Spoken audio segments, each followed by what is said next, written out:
Hi everyone. Why 1/0 is not infinity. आज हम देखेंगे कि 1/0 की वैल्यू हमारे इन्फिनिटी क्यों नहीं होती है। इसको समझने के लिए हमें कुछ बातें और समझनी पड़ेगी। फॉर एग्जाम्पल, जैसे हम कोई एक मल्टीप्लिकेशन लेते हैं, जैसे 5 इंटू 3। तो 5 इंटू 3 का मतलब क्या होता है? 5 + 5 + 5, मतलब 5 हम ऐड करेंगे 3 टाइम्स। तो हमारा मल्टीप्लिकेशन एक फॉर्म ऑफ रेपिटेटिव एडिशन होता है। रेपिटेटिव एडिशन होता है कि हम उसी नंबर को, जैसे 5 हमारे पास नंबर है, तो हम उसी नंबर को 3 टाइम्स ऐड कर देते हैं। तो ये हमारा रेपिटेटिव एडिशन हो गया। तो मल्टीप्लिकेशन इज रेपिटेटिव एडिशन। ऐसे ही अगर हम डिवीजन की बात करें, जैसे 15/5। 15/5 हम कैसे निकालते हैं?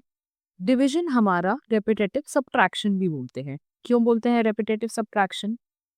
15 में से अगर हम 5 माइनस करेंगे तो हमारे पास कितना बचेगा? 10। 10 में से अगर हम फिर से 5 माइनस करेंगे तो हमारे पास कितना बचेगा? 5। और 5 में से हम फिर से 5 माइनस करेंगे तो हमारे पास कितना बचेगा? 0। तो जब तक हमारी वैल्यू 0 नहीं आ जाती है, तब तक हम रेपिटेटिव सब्ट्रैक्शन कर रहे हैं। और ये सब्ट्रैक्शन हमने कितने टाइम्स किया है? 1, 2, 3। तो हमारा आंसर हो जाता है 3। तो division is a form of repetitive subtraction. Clear है बिल्कुल बात? अब हम सिमिलरली 1/0 लेते हैं। 1/0। तो अगर हम इसका रेपिटेटिव सब्ट्रैक्शन करेंगे तो इसका रेपिटेटिव सब्ट्रैक्शन क्या होगा?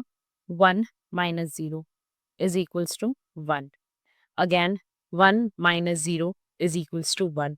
Again 1 minus 0 is equals to 1। तो ये प्रोसेस तो चलता ही जा रहा है। हम कितनी बार भी 0 माइनस करेंगे लेकिन हमारा आंसर हमेशा 1 आएगा।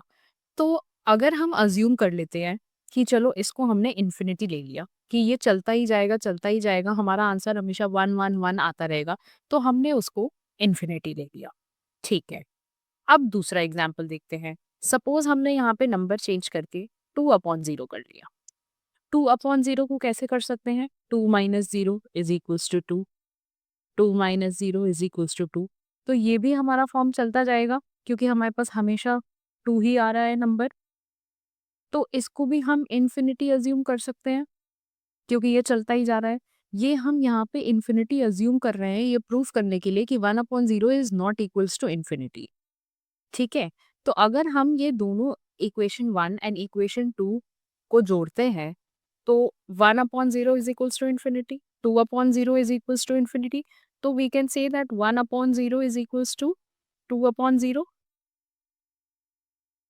तो अगर हम डिनोमिनेटर से 0 0 कैंसिल कर देते हैं तो हमारा आंसर आना चाहिए 1 is equals to 2। But this is mathematically not possible. 1 2 के इक्वल तो कभी हो ही नहीं सकता है। इसीलिए हम कहते हैं कि 1/0 की कोई वैल्यू नहीं है, इट इज नॉट डिफाइंड। क्योंकि अगर हम इसको इन्फिनिटी लेंगे तो हमारे पास ये एनॉमली आएगी which is mathematically not possible. ठीक है। तो 1/0 is always not defined. 1/0 is equals to undefined.